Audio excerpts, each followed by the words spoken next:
Okay, folks, we're back. This is part two, I guess, for Spreaker, and continuing on for those of you listening on Shoutcast or Sam, whatever. So, yeah, I think they've really got their heads in the sand. I really do, and it'll never make any sense to me at all. Ever. You could sit there and try and explain it to me how they're being scientific and how it's healthy skepticism, but it's not. It's not healthy. Healthy skepticism is what drives the paranormal. Healthy skepticism is being open to it, but wanting to prove it. That's healthy skepticism.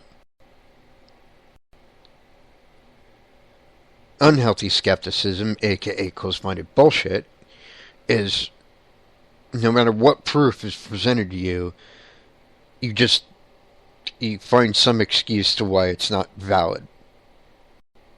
No matter how good it is. And I've seen it. I've seen it over and over again. I've seen it. Let me tell you a little story. And this story doesn't really have anything to do with me, but I like to use it for these purposes. Before there was a TV show, there was a documentary done by Ghost Adventures. They went to, among other places, Goldfield, Nevada. And they were in the Goldfield Hotel there, which is very haunted, by the way. And they got, on film, an apparition that follows Nick out of the fucking room. And I'm not talking about a little itty-bitty, ball of light. I'm not talking about, that could have just been his shadow. No. This was, and you can clearly see it, and you can also clearly see that it wasn't at all faked. A full-bodied apparition of a man follow Nick out of the fucking room.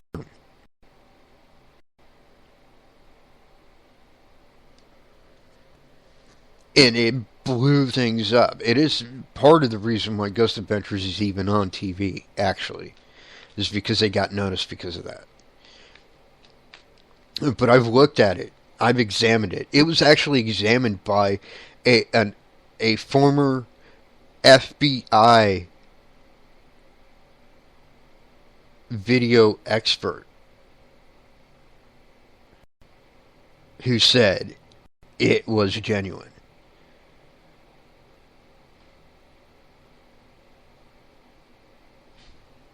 That guy is not going to put his stamp of approval on anything unless he believes it.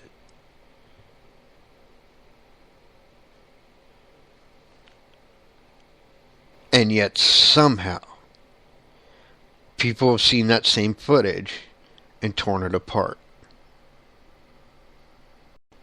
Unsuccessfully, but they've tried.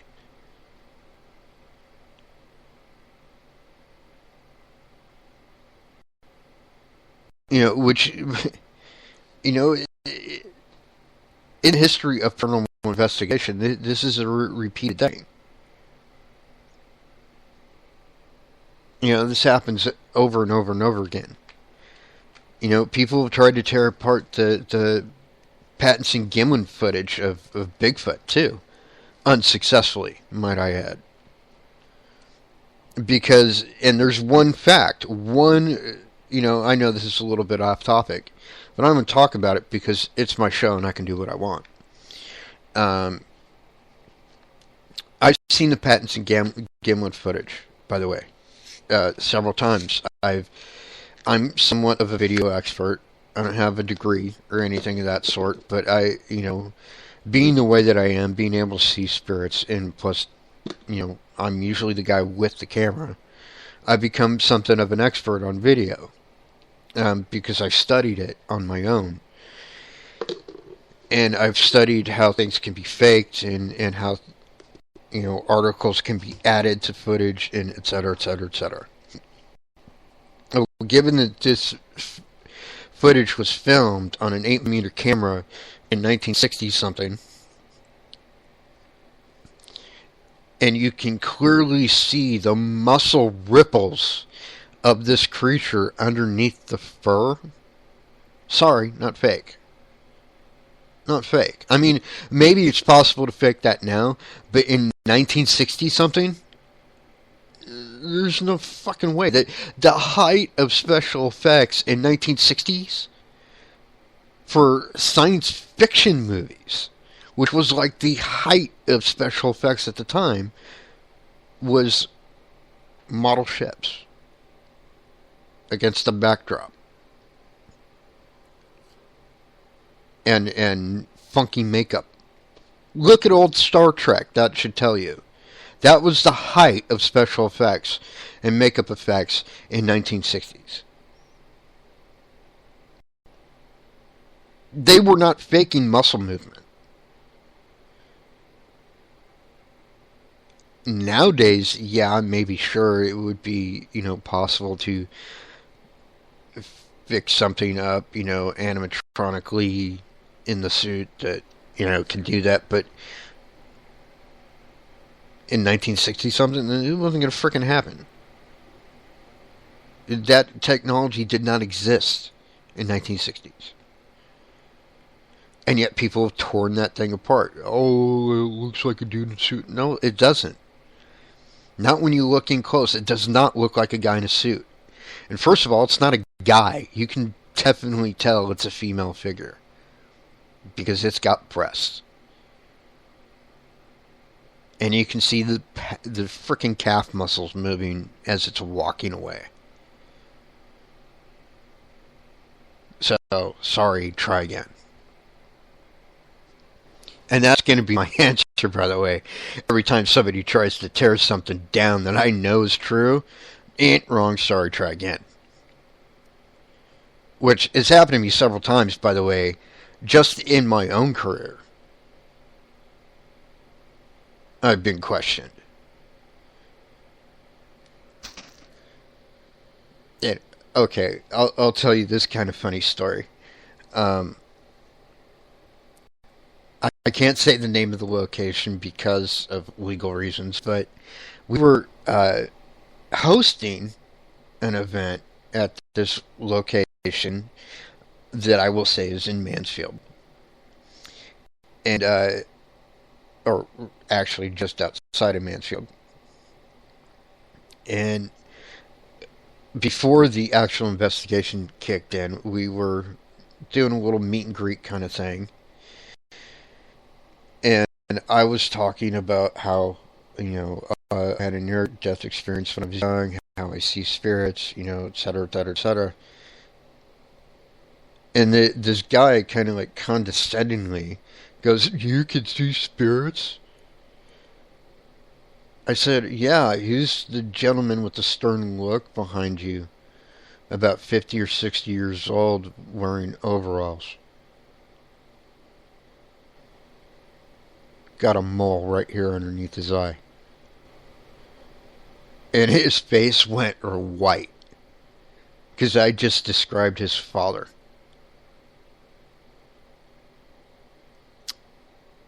So, yeah. Sorry. Try again.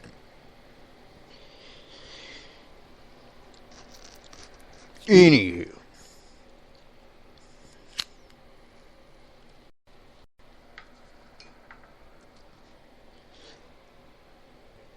I do think that we're finally in a place, though, where we're getting some traction. I do think that we're finally in a place where it may not be so long until paranormal investigation is a recognized profession.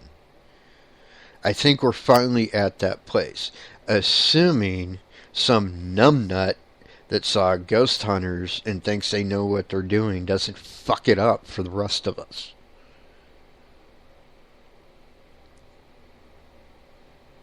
Just saying. I don't have a problem with newbies, by the way. I want to make that very clear. I'm all for newbies. If you want to learn paranormal investigating, if you want to get into this world, by all means go for it. But be responsible about it and do yourselves and everybody else a favor and hook up with somebody that's been doing it for a while. Don't just go out on your own, because that's where problems happen.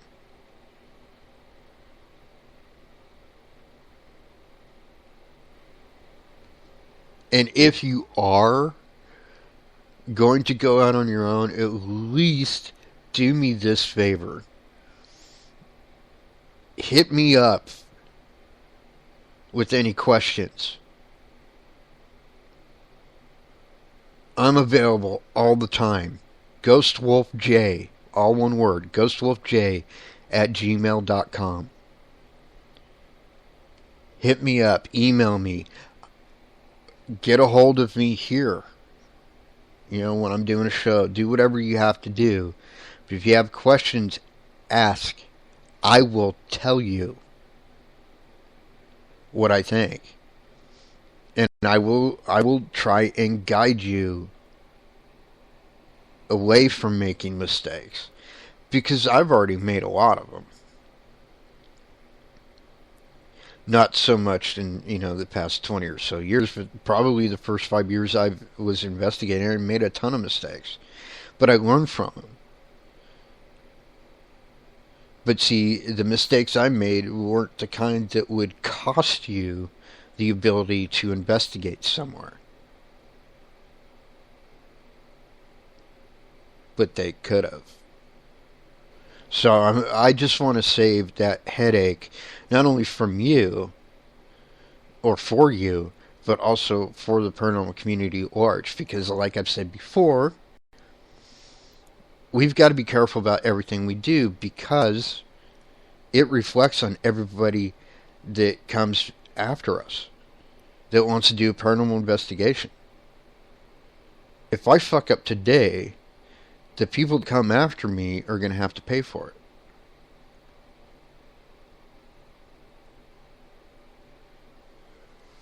Because we're already seen by the world at large as not legit.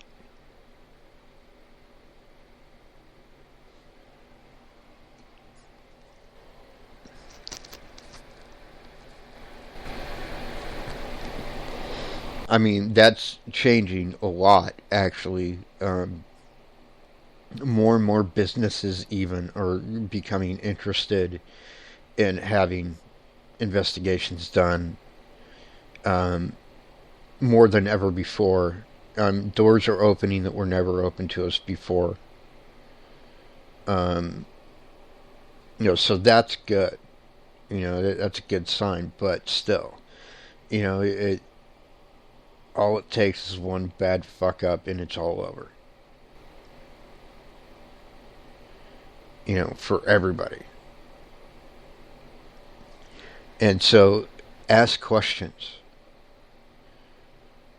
Don't just think you know what you're doing and go out and do it. It doesn't work that way. The reason I know is because I've been doing this for a quarter of a century. More than half my life.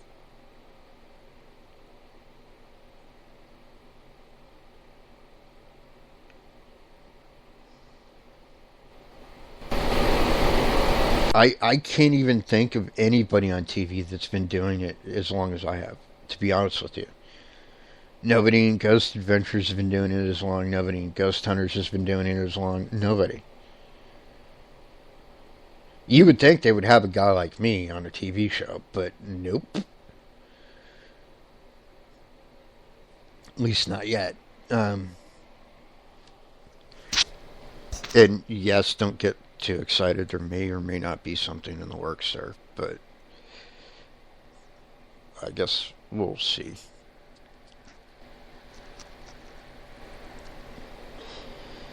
The reason we don't have a TV deal, by the way, is because I'm a stickler. I'm not going to give up creative control of anything. Um, Simply because I will absolutely refuse to ham things up for ratings. I will absolutely refuse to show anything but what is. And I think it's important that somebody does it, to be honest with you. Because what the TV shows have done is great in the aspect of it's brought a lot of attention to the paranormal and it's blown up like never before, but it's a double-edged sword because it's also brought more problems with it. Because a lot of these people see these TV shows and think, "Oh, well, that sounds like fun. Let's go, do a ghost hunt," and they don't really know what they're doing. And that can cause problems not only with the spirits, they can become disgusted and to the point where they just won't talk, and that fucks everybody over. Or you know, inexperience clouds judgment, and bad shit happens. So, yeah, I mean, if you're gonna get involved in this, at least get involved with somebody that's been doing it for a while that can help you out, or like I said, ask me questions about it. I will tell you. I have no problem communicating at all.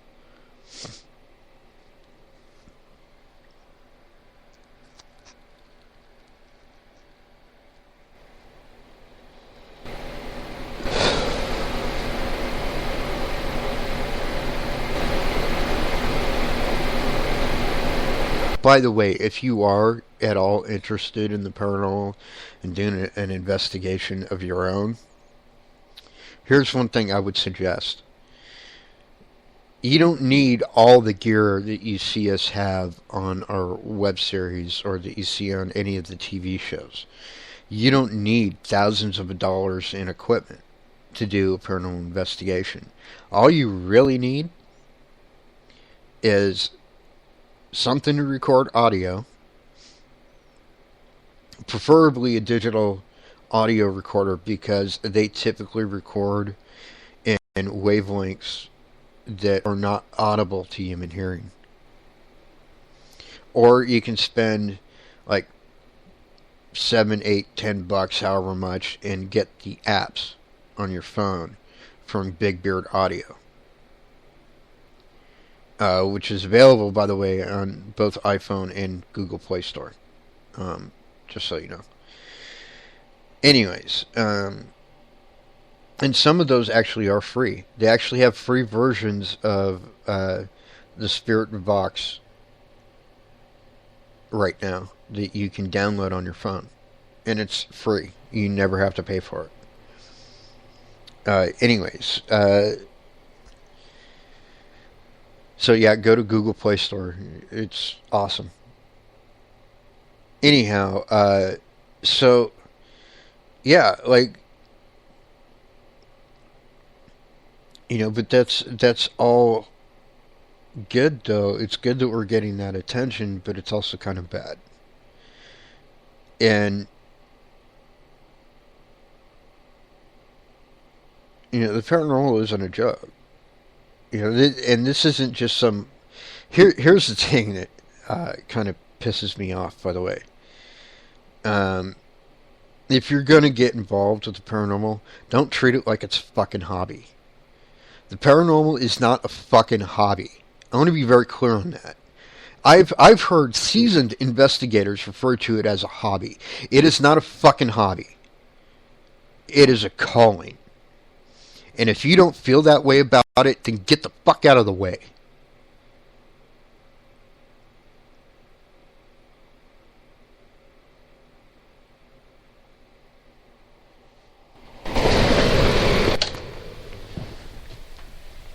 And that's the bottom line, because Gustav said so. Anyhow, I know, I got a little off topic there, so we're going to get back on topic here, which is about paranormal history. Um,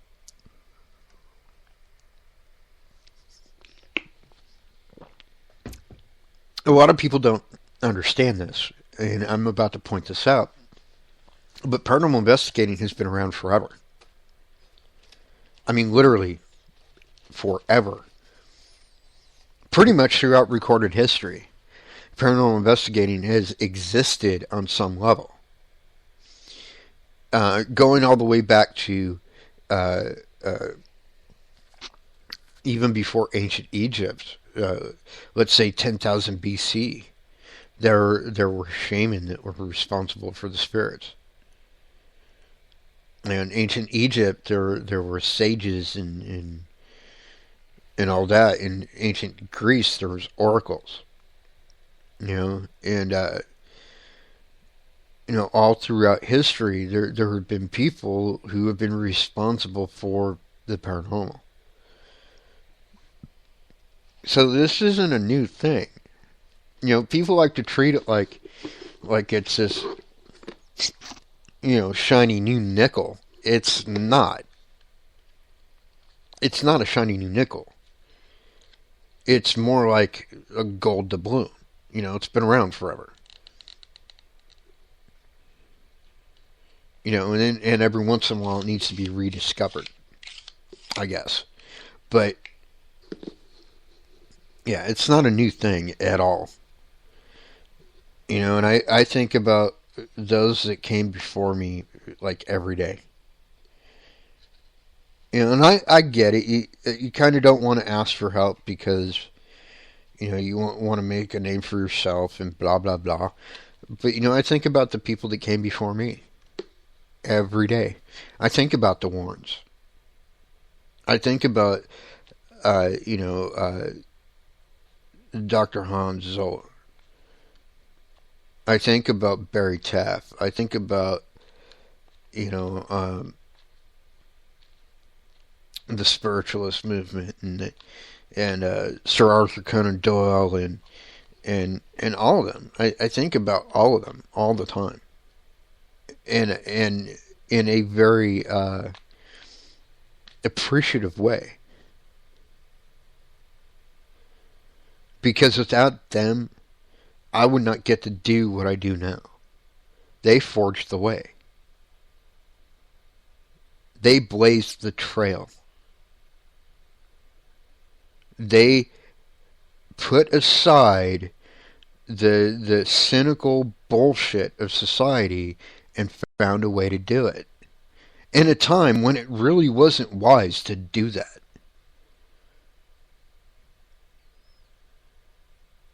Because you would be absolutely shunned. In fact, for the earlier part of the Warrens' career, up until they were basically elderly, they were pretty much shunned by everybody. I mean, they did like college, speaking engagements and stuff like that, but at large, they were kind of shunned by society, and they all were. They were all kind of seen like, what the hell are you talking about? They were kind of seen in that light. And so we have to have appreciation for those that came before us, because if you don't, you're a fucking idiot. Honestly, you are.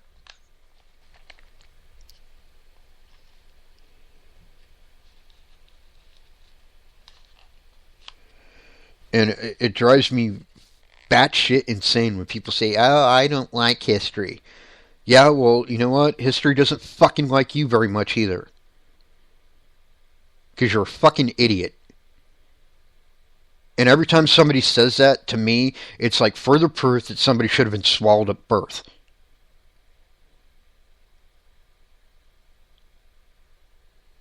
Because the fact of the matter is how... It's true. It is absolutely true. How will you know where you're going if you don't know where you've been?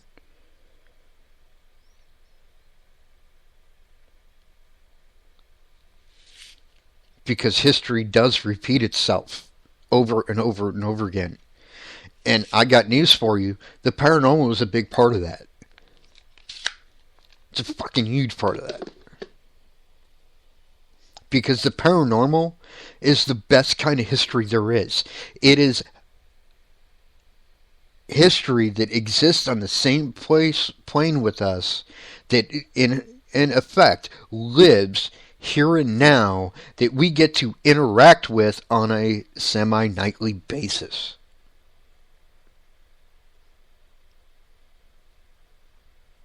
And if you're not into history and you're ghost hunting, you're the biggest kind of fucking idiot that exists. And you need to get the fuck out of the way for the people that actually want to fucking be here. And stop wasting breath in space.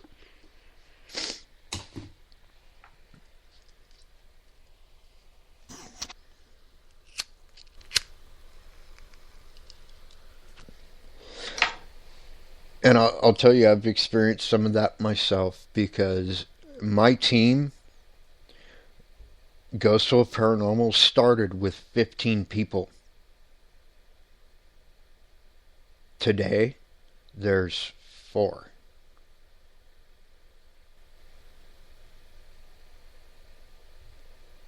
Technically 3, because the 4th doesn't really investigate. He's just a researcher.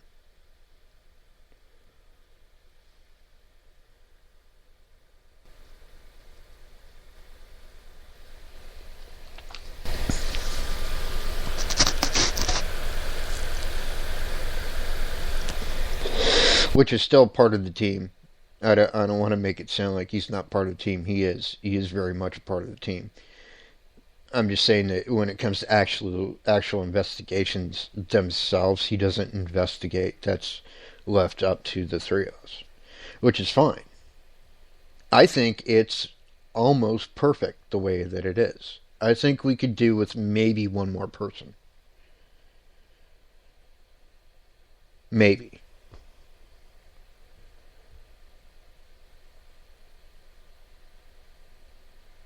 But basically what happened is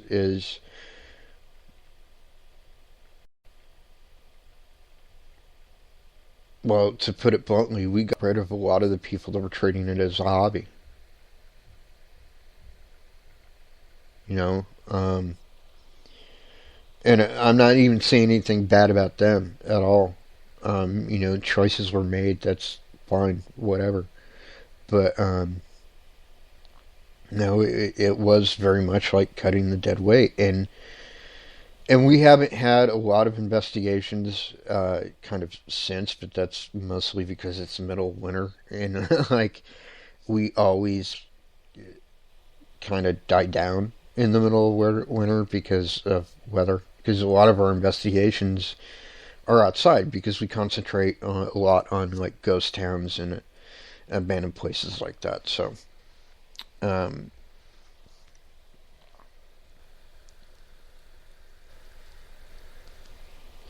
this is kind of our quiet season. Around February, March, it'll start picking up again, and we'll do more stuff. Until then, it's whatever. We've got some places we're very excited to investigate coming up. Like, hopefully, we're going to get to do Boston Township, which is also known as Helltown here in Ohio. If you want, look up Helltown, Ohio. It'll tell you all about it. I think most of the lore behind it is bullshit, personally, but, there it is. I do think that there's definitely something going on there, but, that's just me. Anyhow,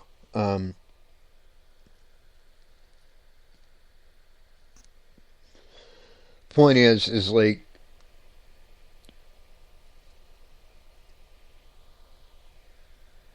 in any subject, we have to have an appreciation for history, whether you like it or not. And primarily with the paranormal. If you don't have an appreciation for history and you're in the paranormal, you're in the wrong field. It's as simple as that. You really are, because That's what the paranormal really is. It's getting to interact with historical figures on a nightly basis.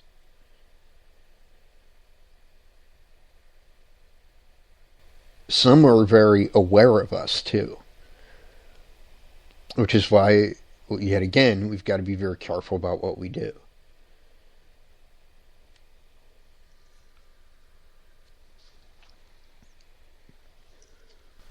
In fact, I would say most of them are very aware of us.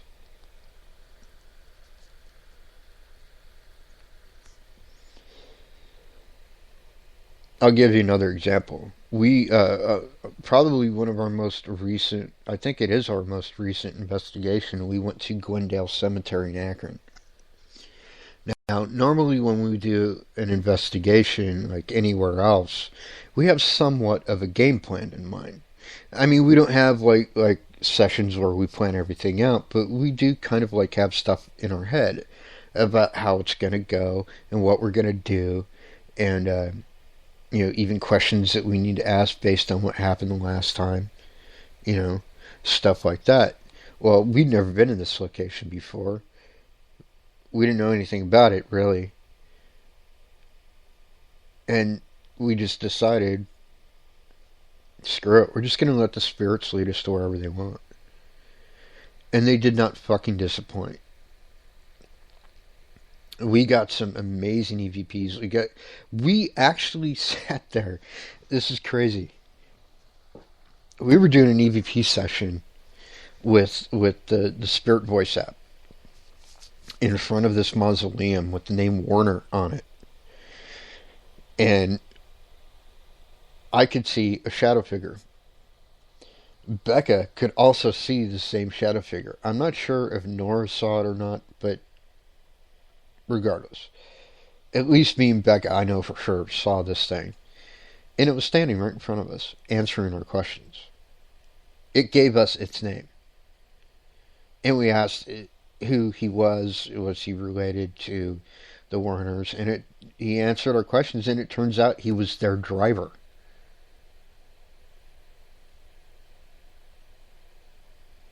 Cool. You know, and he was joking around with us. And it was great. It was great. It was fan-fucking-tastic because we were having a humorous interaction with a figure from history. And that's not the only one. Like, Bishop William Brown, by the way, is a big-time joker, I found out. Um,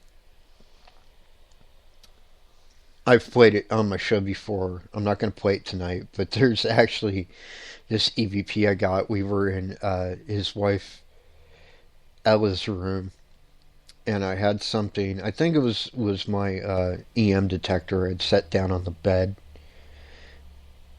and we were doing an EVP session, and it wasn't with the spirit voice or anything. It was actually just with the digital audio recorder, which sometimes is better. Um, by the way, so actually, I think Wednesday night show I may do an EVP session with just the digital recorder, and we'll just do burst sessions. But I don't know. We'll see. Anyhow, so we did this EVP session, and I said, "Oh, well, do you not want me to have it on your bed?" And you hear his voice go, "Now give me bread."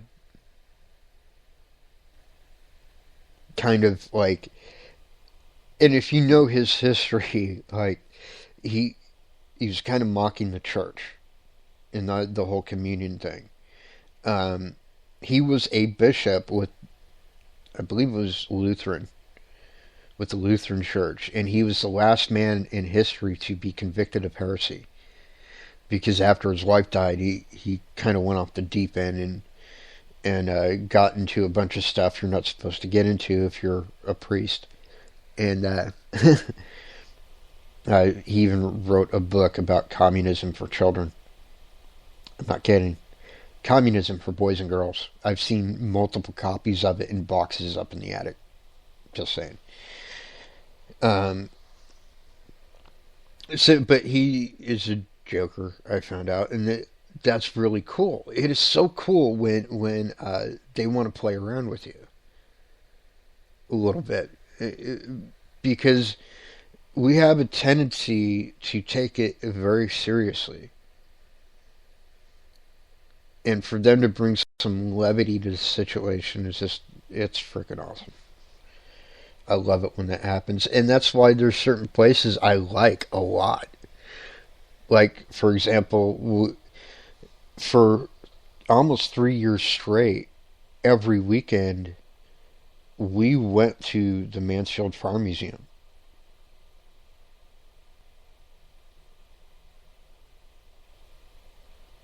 And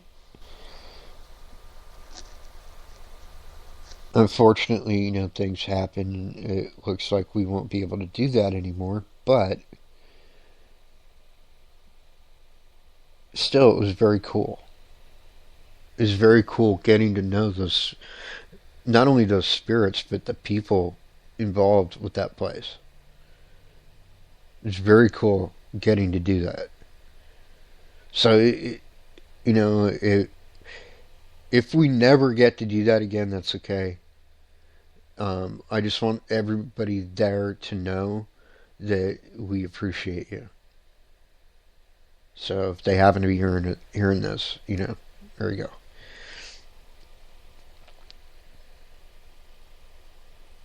But yeah, you have to have a love of history to do this.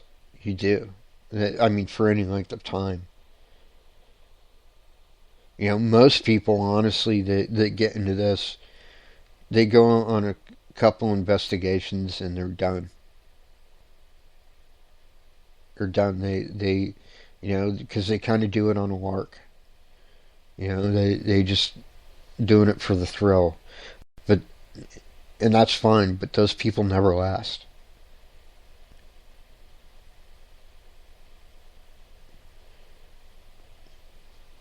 People and I can talk about myself. The reason I've been doing this for as long as I have and am showing no signs of stopping anytime ever is because for me it's not about the thrill. There are certainly thrills in this work, but it's not about the thrill. It's about the discovery. It's like being an explorer and finding little new pieces of evidence that fill in a bigger picture.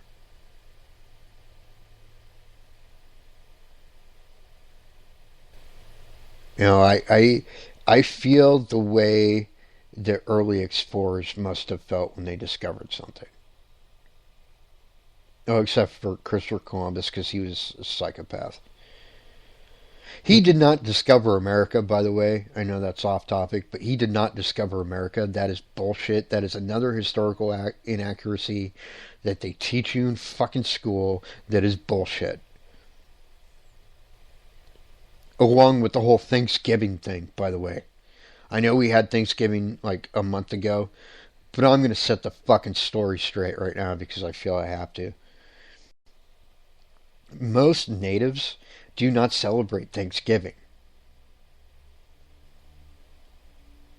Reason why is it would be kind of like a Jew celebrating the first day of the Holocaust.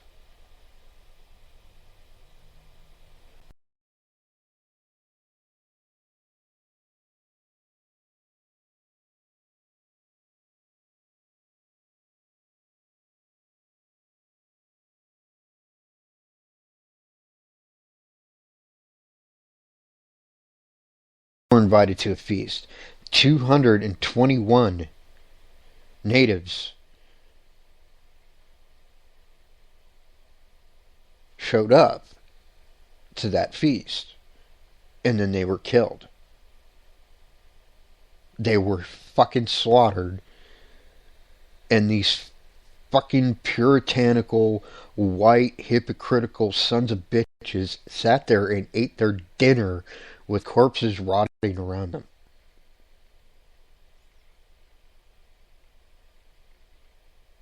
So you want to tell me again how these white motherfuckers wished nothing but peace for us and wanted to share. So yeah, we don't celebrate that shit.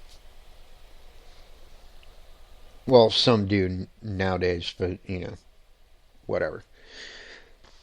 Anyhow, I know that's off topic, and that's not about white guilt, by the way. I don't want to make that clear. I don't want anybody to feel guilty for what was done forever ago. I just want it to be historically accurate because people are under the wrong impression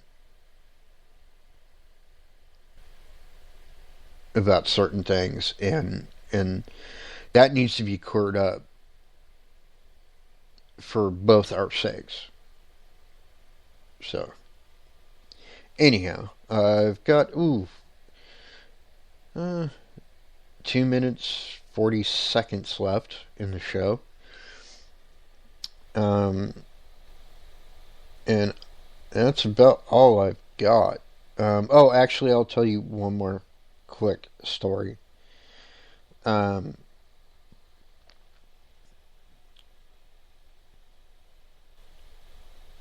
I was actually doing kind of an impromptu investigation. I didn't have any equipment with me. I didn't have even a digital recorder. All I had were my senses, basically. And I kind of did on a whim. I did this tour through the Whaley House in Old Town San Diego, which is regarded by many to be the most haunted building in the world, the most haunted house in existence. I kind of have to agree, um, but I'll get into that. So I was doing this walkthrough, and everybody has claims where they reach about the midpoint of the stairs up to the second floor, and a lot of people feel like they're being choked. Well, what's ironic about that is the exact spot where the uh, the gallows were, the hanging tree, which was right across the street from the courthouse, and that's where Yankee Jim was hanged, and that's what they think it is. It's Yankee Jim choking people out. Well, I felt that same sensation, but it wasn't even in the house. It was actually back behind the house in Miss Whaley's garden. I don't know what the explanation is for that, but there it is. All right, about 20 seconds left, so I'm going to bid you all adieu. I want to thank you all for tuning in. Tune in Wednesday night. I think I'll do that EVP thing. Until next time, my pack, my tribe. Peace out. Oh,